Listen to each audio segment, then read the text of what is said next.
2020년 9월 28일 월요일 청소년 매일 성경 큐티입니다.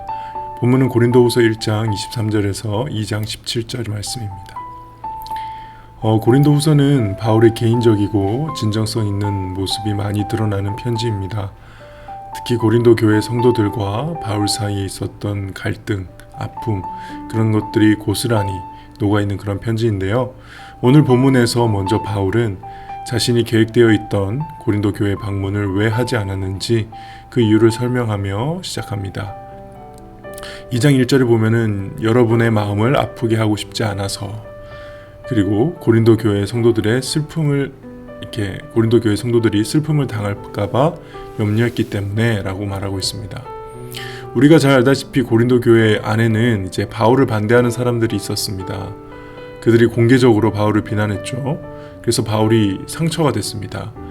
그들의 비난도 상처가 되었지만은 무엇보다도 그들이 비난할 때 보여주었던 고린도 교회 성도들의 반응이었습니다. 적극적으로 바울을 변호하거나 그 편을 들지 않았거든요. 그래서 상처받은 바울이 고린도 교회를 떠나게 되고 디도를 통해서 강하게 책망하는 편지를 보내게 됩니다. 그러자 그 편지를 받은 고린도 교회 성도들이 회개하고 그렇게 바울을 공격했던 사람들을 징계하고 그 소식을 다시 바울에게 전하게 되죠.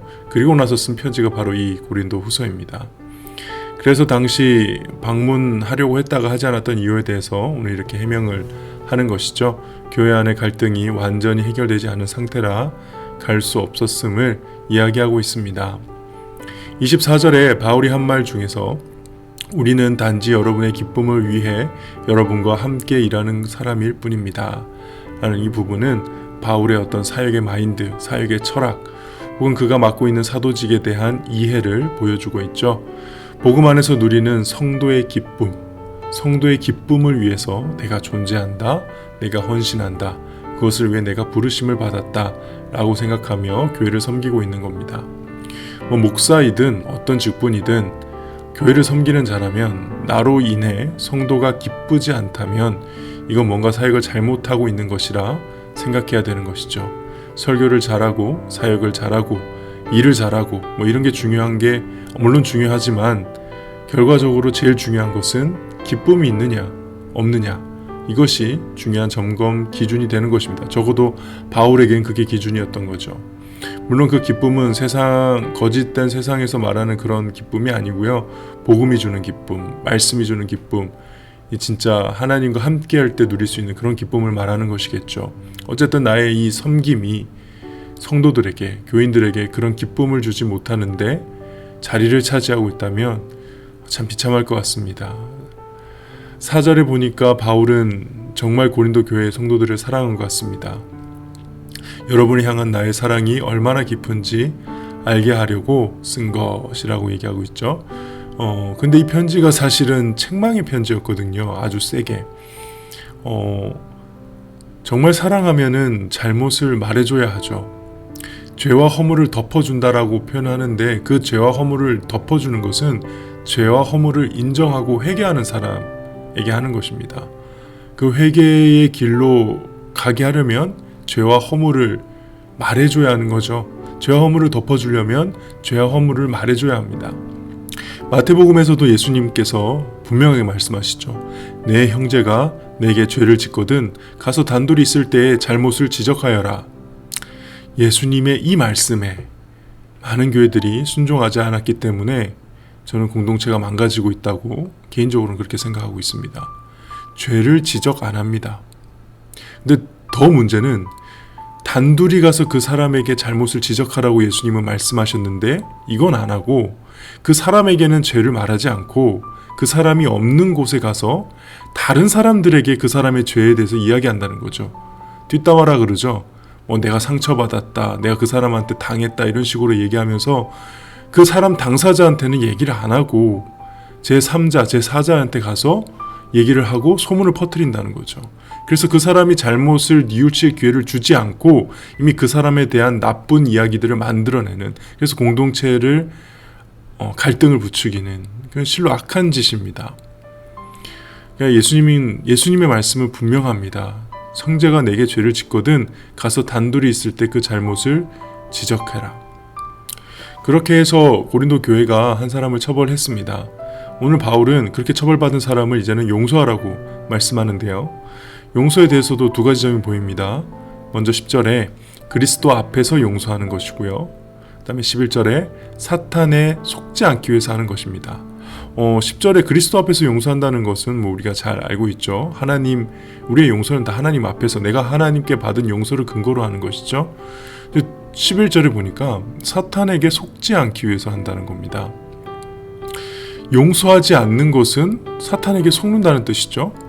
용서에 대한 강조일 수도 있지만은 저는 개인적으로 진짜 사탄의 주요 사역이 우리로 하여금 서로 용서하지 못하게 하는 것이다 라고 생각합니다.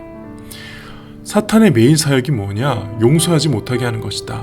사탄은요, 전도를 못하게 하지 않습니다. 사탄은요, 예배를 못 드리게 하지 않습니다. 사탄은 용서를 하지 못하게 합니다. 증오와 미움을 우리 가운데 넣는 일이 사탄의 주요 일입니다. 그래서 우리가 하나님의 용서를 받지 못한 존재임을, 증오와 미움이 가득한 세상과 다를 바 없는 진짜 그리스도인이 아님을 이 세상 가운데 보여줘서 수치를 당하게 하려는 것이 사탄의 목적이고 그들의 사역이죠.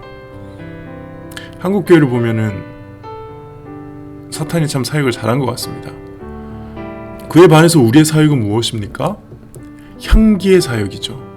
그냥 향기를 드러내는 것입니다. 복음의 향기, 그리스도의 향기, 사랑과 용서의 향기, 은혜와 소망의 향기, 신자를 향기에 비유하고 있습니다. 향기의 특징이 무엇인가요? 이건 막을 수가 없어요. 있으면 일단 납니다. 숨길 수가 없습니다. 어디 있는지 분명히 납니다.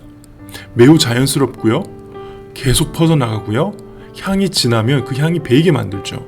이것이 사탄 사역에 대항하는 우리의 사역인 줄 믿습니다. 저들은 갈등과 증오를 부추기고 인내하고 용서하는 것을 못하게 방해한다면 우리는 그 모든 적대적인 환경에서 우리의 향기, 그리스도의 향기를 뿜어내는 것으로 그들을 압도해야 하는 것이죠. 그래서 이 싸움의 핵심은 내가 그리스도인의 향기가 나는가? 내가 예수님 향기가 나는가? 이게 문제인 것이죠. 예수 믿는 사람들이 예수 냄새가 안 나는 게 문제지 다른 게 문제가 아닌 것입니다. 어떤 사람은 결국 예수 잘 믿으라는 소리인데 요즘 세상에 그런 걸로 어떻게 악한 세력들과 싸우느냐, 이런 말은 복음의 능력을 모독하는 소리죠. 16절에 이 복음의 냄새는 어마어마한 능력이 있음을 보여줍니다. 뭡니까? 누군가는 천국으로, 누군가는 지옥으로 인도하는 그런 냄새거든요. 고린도전서 1장 18절에도 이렇게 말씀합니다. 십자가에 관한 말씀이 멸망할 사람들에게는 어리석은 것에 불과하지만 구원받은 우리에게는 하나님의 능력입니다. 결국 싸움의 핵심은 내가 그리스도인의 향기가 나는가, 예수 냄새가 나는가, 여기에 있는 것이죠. 오늘 하루 그 누구보다도 그리스도의 향기를 드러내는 저와 여러분이 되기를 주님의 이름으로 축복합니다. 기도하겠습니다. 하나님 아버지, 그 어느 때보다도 사랑과 용서를 방해하는 악한 시대입니다. 적이 외부와 내부에 공존하며 어떻게든 참된 그리스도인들이 자신의 냄새를 못 내도록 방해하는 힘겨운 시대입니다. 이럴 때일수록 진정한 복음의 능력을 믿고 의지하며 제대로 된 예수쟁이 냄새를 풍겨내는 저희가 될 수 있게 하여 주시옵소서. 예수 그리스도 이름으로 기도합니다. 아멘.